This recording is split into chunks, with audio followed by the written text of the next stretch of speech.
자, 그렇게 보시고, 자, 페이지 하나 넘겨보시겠습니다. 사업소득에서 바로 이 부분입니다. 아까 저하고 말씀드렸죠. 여기에 대해서는 인건비 문제입니다. 인적 영역인데 소득을 종류로 구분할 때 강사료인데 등이라고 되어 있습니다. 그래서 여러분들 꼭 요것만 생각하지 마시고요. 고문료, 자문료. 그래서 심지어는 여러분들 법인을 담당하는 분들도 이거 가지고 고민을 많이 해요. 예를 들면 여러분들 법인인데 외국에 전문 강사를 초빙했는데 강사료를 지급하는데 그냥 주면 안 되죠. 그러면 이걸 갖다가 사업소득으로 원천징수하고 지급 맹세해서 내야 되느냐, 기타 소득이냐, 이 가지고 또 고민을 하고, 회사에 퇴직한 임원이 회사에 매달 와가지고 자문료를 받아가는데 이걸 근로소득으로 봐야 될 것이냐, 그 사업소득이냐, 기타 소득이냐 하는 문제인데, 자, 이 세 가지 한번 보시죠. 제일 먼저, 근로소득입니다. 근로소득 같은 경우에는 위에 한번 보시죠. 고용관계가 있거나 이와 유사한 계약, 그 근로계약을 이야기하겠죠. 근로계약이 체결이 되어 있는 경우에는 무조건 근로소득입니다. 그래서 여러분들, 근로자는 회사에서 받는 모든 소득이 전부 근로소득으로 보는 게 맞습니다. 그래서 예를 들면 학원 같은 거 기장하시면서 있죠. 어떤 학원 원장분들은 학원 강사들을 갖다가 다 주다 보면은 퇴직금도 줘야 되고 사대보험도 많이 내야 되니까 어떤 편법을 쓰냐 하면은 강사들에 대해서 기본급은 100만 원, 나머지는 다 실적으로 주면서 사업소득으로 원천징수를 합니다. 이거 여러분들 조사받으면 큰일 납니다. 그래서 기본급이 있는 사람들, 근로계약이 체결된 사람은 회사로부터 받는 모든 소득이 전부 뭡니까? 근로소득으로 보셔야 됩니다. 전에 어떤 분이 한번 저한테 전화를 했더라고. 회사에 그 경기부장인데 저한테 전화를 해가지고 저희 사무실에 와가지고 뭐 상의를 하고 싶다 그러더라고요. 그래, 오세요. 그러니까 어디십니까? 그러니까 광주라 그러더라고요. 저희 사무실이 분당이니까 바로 옆에 경기도 광주인 줄 알고 오라 그랬는데 알고 보니 말투가 전라도 광주인 것 같아서 전라도 광주입니까? 그렇다 그러더라고요. 거기서는 오지 마시라고. 제가 온다고 그래서 해결이 될지 안 될지 모르는데 무슨 일이냐고 물어보니까 바로 이걸 이야기하더라고요. 판매하는 회사인데 판매 사원들이 워낙 많으니까 판매 사원들한테 영업수당을 주는 모양이에요. 그러면서 이걸 갖다가 이제 퇴직금도 많고 그러니까 사대보험도 내야 되고 그러니까 사업소득으로 신고를 했는데 이게 걸린 겁니다. 그래서 이제 당연히 그 조사국 직원분들은 근로소득이다 해가지고 다 이제 원천징수 이런 걸 추징하려 그래가지고 이것 때문에 고민된다고 이제 저한테 온다 그러더라고. 근데 이런 부분 저한테 온다 그래서 상의 뭐 해결될 방법이 없죠. 오지 마시라고. 요 부분은 근로소득인데 소송으로 가더라도 이기기 어려울 거라고 그렇게 이야기한 적이 있습니다. 그래서 여러분들 회사에 소속이 된 근로자는 적어도 기본급이나 근로계약이 체결이 되어 있다 그러면은 회사로부터 받는 모든 이익은 기본적으로 근로소득에 해당이 됩니다. 그런데 이제 회사에 퇴직한 임원 같은 경우에 고문료인데 그 임원이 근로계약이 체결이 돼 있다 그러면 근로소득으로 볼 수 있을 텐데요. 근로계약이 체결이 안 돼 있고 매월 고문료가 나간다 그러면은 그거는 뭡니까? 사업소득이 맞을 겁니다. 그래서 다음 사업소득을 보시겠습니다. 사업소득은 이제 뜻이 뭡니까? 고용인 관계가 없어야 된다. 독립적으로. 그리고 또 계속적이라는 게 중요합니다. 계속적으로 받아가는 경우에는 사업소득입니다. 그래서 그 퇴직한 임원분이 고문료를 갖다가 매월 준다 그러면은 회사에 근로소득이 없고 근로계약이 체결이 안 돼 있으면은 사업소득으로 3% 원천징수하는 게 맞습니다. 그러면 3% 원천징수할 때 또 그게 하나 따라 붙습니다. 사업소득이면 부가세 냅니까 안 냅니까? 그런데 여러분들 이 부분은 한번 고민해 볼 필요가 있습니다. 이 부분은 우리가 부가치세 공부할 때 개인으로서 인적 용역의 부가치세 면세에 어떤 조항이 있습니까? 개인으로서 인적 물적 설비가 없는 경우에는 면세 조항이 있죠. 그래서 여러분들 컨설팅 수수료, 중개 수수료, 자문료 요게 사업소득은 맞습니다. 사업소득인데 부가세 과세 대상이냐 기냐 아니냐 하는 것은 인적 물적 설비가 있느냐 없느냐 그거 가지고 따지시면 돼요. 그 인적 물적 설비라 그러면은 자기 별도 사무실이 있느냐, 자기 밑에 직원이 있느냐. 그래서 예를 들면 고문하는 사람들 아니습니까? 경영 컨설팅 하는 사람이 자기 사무실이 있고 직원이 있다 그러면 그건 세금 계산서 끊어야 됩니다. 부가세 과세 대상이기 때문에 그렇습니다. 그런데 이제 자기는 그냥 혈혈단신으로 사무실이 없고 그냥 와서 고문 해주는 것은 부가세 면세되는 인적 영역으로 보시는 게 맞습니다. 그래서 여러분들 우리가 중개수수료도 마찬가지죠. 중개수수료도 우리가 신축 분양업자를 담당할 때, 이걸 갖다가 중개해주는 사람들이 있을 거 아닙니까? 이때 공인중개사들은 사무실이 있죠. 공인중개사들은 자기 사무실이 있으니까 성년세를 끊어야 됩니다. 정규정비이 부가세에 해당이 되고, 사업소득으로 끊을 수 있는 중개수수료는 누굽니까? 중개사도 아니고 사무실이 없는 사람들이, 그러니까 찌라시 돌리는 사람들, 물티슈 가득 넣어가지고 큰 선물 줄 것처럼 유혹하는 그 찌라시 돌리는 아줌마들 아니십니까? 그 사람들은 자기 사무실이 없죠. 움직이는 이동 사무실입니다. 자기 몸이. 그래서 이런 사람들은 인적 물적 설비가 없으니까 이런 사람들한테 나가는 중개수수료는 부가세가 면세되는 사업소득이니까 3% 원천징수로 간다. 이렇게 보시면 되겠습니다. 그거 외에 이제 기타 소득은 일시적 우발적입니다. 일시적 우발적.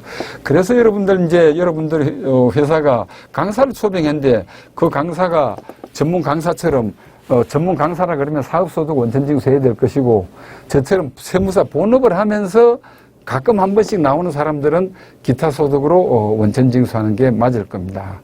그래서 여러분들 방송국에서도 특히 이거 가지고 많이 고민해요. 예를 들면 원고료 아니습니까? 원고료가 방송사에서 계속 나가는데 전업 작가라 그러면은 사업소득으로 합니다. 사업소득으로 3% 원천징수하는데 일반 개인이 한번 자기 생활수기 써내가지고 받는 것은 일시적 우발적으로 일어나는 원고료죠. 그는 기타 소득으로 필요경비 60% 빼고 20%를 원천징수하고 있습니다. 그래서 일시적 우발적인 경우에는 기타 소득이다. 근데 하나 여러분들 조심하셔야 될 것은 지금 현재 과세관청에서는 금액이 적으면은 기타 소득하기로 그걸 많이 원하는데, 금액이 적어도 5천만 원이 넘어가면은 기타 소득을 안 봐줍니다. 무조건 사업 소득으로 많이 몰아갑니다. 그래서 아주 그거 주의하셔야 돼요. 그래서 이번에 신고할 때 강사라든지 고문료, 자문료 받는 분들이 원천징수 영수증을 가져와가지고 하면 여러분들 기타 소득으로 신고하면 우리도 편하고 그분도 세금도 적은데, 적어도 5천만 원이 넘어가면은 세무서에서는 금액으로 판정합니다. 요새 세법 해석은 어떤 게 세금 맞느냐가 정의입니다. 그래서 무조건 사업소득으로 추징할 수가 있으니까 주의하셔야 됩니다. 물론 이제 우리가 어쩌다 한 건 우리가 중개를 해가지고 받는 것은 기타 소득이고, 어쩌다가 한 번 받는 것은 기타 소득인데, 특히 강의료 이런 거 고문료 있죠. 대개 한두 번 반복이 됩니다. 이런 것들은 금액으로 판정하셔야 돼요. 그래서 금액이 5천만 원 넘는 것들은 거의 사업소득으로 신고하는 게 안전하고요. 혹시 여러분들이 기타 소득으로 신고한다고 하더라도 다음에 여기에 꼭 사업소득으로 추징될 수 있다는 걸 알려주시는 게 좋겠습니다. 그래서 세법에서는 일시적 우발적인 것은 기타 소득이다. 계속적 반복적인 것은 사업소득이라고 되어 있지만은 이거는 횟수가 정해진 게 법에 없는 거 아닙니까? 법에 없는 거 추상적인 용어고, 그래서 금액이 적어도 5천만 원 넘어가는 경우에는 여러분들 주의해서 판정하시라 하는 그 내용입니다.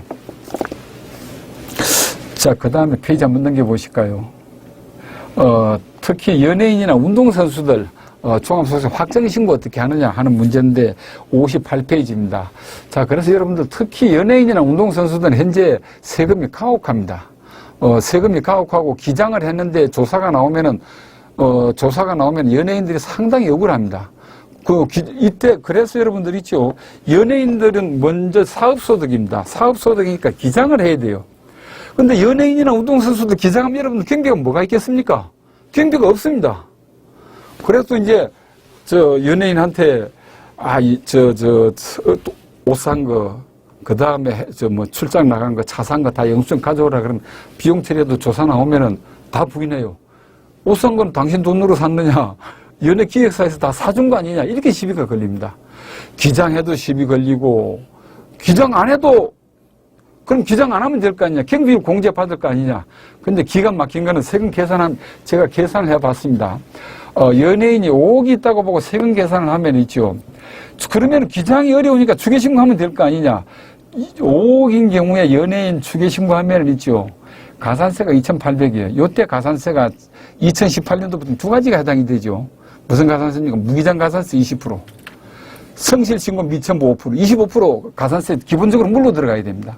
물고 기준경비율의 반만 인정이 되죠. 인정이 되니까 5억 수입이 있는 연예인이나 운동선수들 1억 7천 세금 내야 됩니다. 그런데 이거 차라리 기장을 하면 됩니다. 기장 못하는데 어떻게 합니까? 필요경비 제로로 놓으면 됩니다. 이 사람들이 사채업자입니까? 필요경비와 체류계. 이 사람들이라 그래서 돈 안 들어갔겠습니까? 이 사람들이 운동선수가 이만큼 클 때까지는 중고등학교에 엄청난 돈이 학부형들은 돈이 들어간 겁니다. 근데 그거 다 무시하고 현재 돈 나간 게 없다고. 그러면은 기장을 하면은 차라리 필요경비 0으로 놓고 기장하는 게 세금이 더 적어요. 그래서 한번 보시죠. 필요경비 하나도 안 들어갔나 전액 수입이라고 하는 게 세금이 500만 원이 더 저렴합니다. 그래서 이런 기막힌 사례가 나오고 있고 이건 우리나라 세법이 개판이기 때문에 그렇습니다. 이런 세법은 있을 수가 없어요.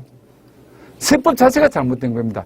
그래서 여러분들 있죠. 연예인들 같은 경우에는 적어도 수익 금액이 5억이 넘어가는 분들은 무조건 기장으로 가라. 경비가 없는데 경비 없으면 제로라도 놓으라는 겁니다. 그래서 수익 금액이 소득 금액으로 가버리는 겁니다. 이렇게라도 해서 신고하는 게 세금이 적지 이걸 갖다가 추계 신고하면 해서 비교해 보시면은 추계 신고가 필요경비 제로보다 세금이 많습니다. 그래서 여러분 상당히 연예인이나 운동선수들은 현재 우리나라 세법 자체가 문제가 있어요. 이걸 갖다가 근본적으로 개선을 하려고 그러면은 인적 용역, 특히 연예인이나 운동선수들은 이게 근로소득과 동일하게 과세해주면 됩니다. 근로소득과 동일하게 기장 의무를 주지 말고 이 사람들은 어차피 클 때 돈이 많이 들어간 사람들입니다. 그러니까 근로소득세는 근로소득 공제를 아니습니까? 인적 용역 공제를 일부 해주고 이렇게 해서 세금을 해주는 게 세금점을 과세를 하는 게 좋습니다. 지난번에 모 연예인이 탈세했다고 신문에 나오는데 그 연예인이 할 말이 없었겠습니까? 근데 할 말을 참 할 말을 못한 게 이 가지고 하면 또 인터넷에 생 난리를 부르니까 아무 말도 못하고 그냥 넘어간 겁니다. 억울하지만 넘어간 겁니다. 억울하게 당한 연예인들이 엄청나게 많습니다. 이 세금 문제로. 그래서 우리나라 세법 자체가 이 부분은 너무 지나친 걸로 이렇게 보시면 됩니다. 그리고 연예인들과 관련해서 특히 신고할 때 있죠. 연예인들 같은 경우에 이제 광고 협찬이라든지 이런 거 어쩌다가 한번 가면은 기타 소득으로 원천 징수된 게 있어요. 연예인이나 운동선수들은 기타 소득은 없다고 봐야 됩니다. 무조건 사업 소득으로 다 넣어야 됩니다. 그리고 이제 연예인이나 운동선수가 화장품 회사에 5년 전속 계약하고 이제 5억을 받았어요. 그러면 이게 전에 있죠. 5년간 전속 계약으로 하고 야구선수가 3년 전속 계약하고 5억을 받았습니다. 전에는 3억 받았는데 전부 다 수입이에요. 그 연도에. 그건 말도 안 되는 거죠. 그래서 세법을 바꿔줬어요. 제가 하도 많이 떠들었습니다. 그걸 들었는지. 그래서 전속 계약이, 고용 계약이 있는 전속 계약금은 뭡니까? 수익 금액을 계약 기간에 나눠가지고 신고하면 됩니다. 원천 징수도 같이 나눠줘야 되겠죠. 요때 나눌 때, 어떤 분이거든. 5년간 일수 계산합니까? 5년간 월수 계산으로 안분합니다. 월수 계산으로 안분을 하고, 어떤 세무사님한테 전화 받은 적이 있습니다. 그 세무사님이 골프 선수를 갖다가, 광고 전속 계약 3년을 해가지고 5억인가를 받아서 안분해서 계산해 줬더니, 세무서 감사 받을 때 전화가 왔다 그러더라고요. 왜 받았을 때 전부 다 신고 안 하냐고 그러니까 저한테 전화가 왔더라고요. 배세무서 강의 듣고 했는데, 감사실에서 추징한다는데 나보고 책임지라 그러더라고요. 세법에 있는 내용을 왜 저한테 전화를 하시냐고. 세법에 이렇게 되어 있습니다. 그래서 연예인이나 운동선수들은 기타 소득은 없습니다. 전부 사업소득으로, 원천징수는 기타 소득으로 되었다고 하더라도 사업소득으로 보시라. 그 다음에 전속계약금은 그대로 신고하기는 억울합니다. 전속계약 기간이 있으면은 월수에 의해서 안분 계산해가지고 각각 나눠가지고 종합소득세 수익금액과 원천징수를 공제받으시라 하는 그 내용입니다. 자, 이렇게 해서 여러분들 사업소득까지 마쳤습니다. 그리고 여러분들 참고로 요새 여러분들 또 이런 보험사들 보험사나 이상한 사람들 세무 상담이 있더라고요. 무슨 상담을 하느냐 하면은 대표이사한테 가가지고요. 대표이사가 가지급금 정리나 이런 걸 정리하기 위해서 급여를 많이 가져가면 또 세금이 많은 거 아닙니까? 4대 보험도 많고 근로소득도 많습니다. 그러니까 하는 말이 사장님 3.3%로 세금을 내고 가지급금 정리하는 방법을 가르쳐 주겠습니다. 이렇게 사기성 세무 상담을 하는 분이 있고, 바로 저희 거래처도 이 부분에 대해서 2번이나 제가 전화를 받은 적이 있습니다. 그게 무슨 내용이냐 하면은, 그렇다는 겁니다. 법인이, 보장성 보험에 드는 겁니다. 보장성 보험에 들면은, 한 달에 한 500 나가면 다 비용 처리될 거 아닙니까? 그러면은, 1년이면은 6천만 원 아닙니까? 대신에 사장님한테 사장님 보험 설계사 교육 한 번만 오시라고. 설계사로 등록해가지고 보험수당으로 사장님한테 그 돈을 주겠다는 겁니다. 그러면 회사는 비용 처리하고 사장은 회사에서 지급 수수료, 보험회사에서 받는 거죠, 이제 그 수수료를. 그러니까 근로소득이 아니죠. 그래서 세금 3.3%만 내면 된다고, 그렇게 말하는 분들인데, 그런 걸 과세관청이 용납할 리가 없습니다. 그리고 무조건 그거는 손해입니다. 그래서 여러분들, 그분들이 어디에서 온 분들인지 모르지만 그런 것들은 거의 사기성 세무상담으로 보고, 거기에 응하시면은 안 되겠습니다. 요런 부분들을 하시면 뒤에 가서 큰 문제를 일으킬 소지가 많습니다. 사업소득은 중요해서 2시간이었습니다. 자, 쉬었다 가겠습니다.